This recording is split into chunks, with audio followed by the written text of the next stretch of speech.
Me again, so excited to have this conversation again.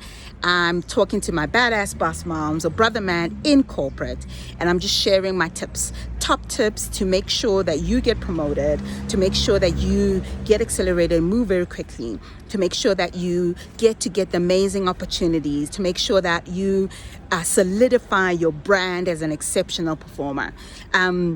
This is one of the ones that I used, and it was an absolute pleasure for me. And that is solve your boss's problem. Hear me and hear me loud. I think for me, this is going to be your deal. This is really going to just tip the scales on your behalf.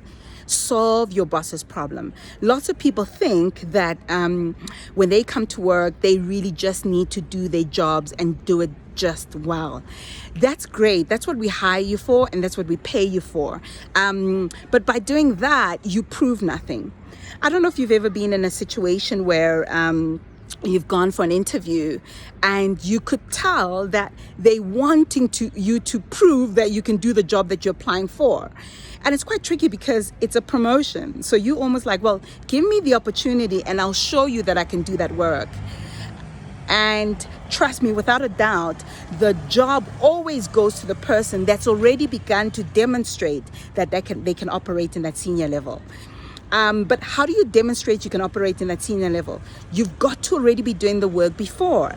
So as you sit in your role, I need you to be thinking about your current job as the minimum. It's not going to get you anywhere. So you've got to figure out, how do you automate your work? How do you delegate it? How do you make it efficient? How do you leverage your suppliers? How do you leverage your team so that your job gets done?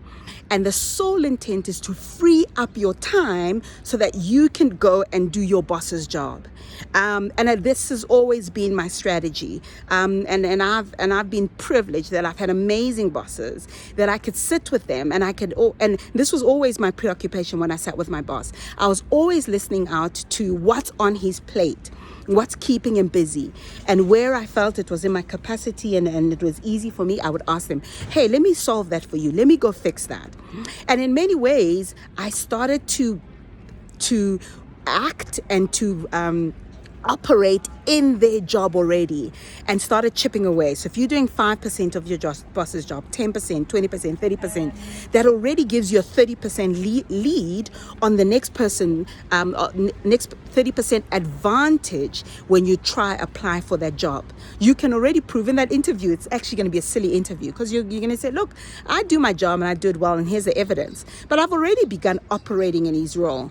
Now you tell me how those books need to be cooked that they won't give you that job. Let me help you. Your preoccupation should be to make your job so efficient that you create capacity for your boss. Target this year to at least take 5%, 10%, 20% of their job.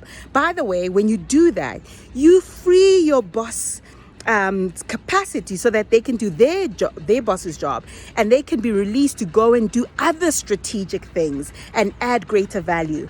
And because you're such an asset for them, they will take you along.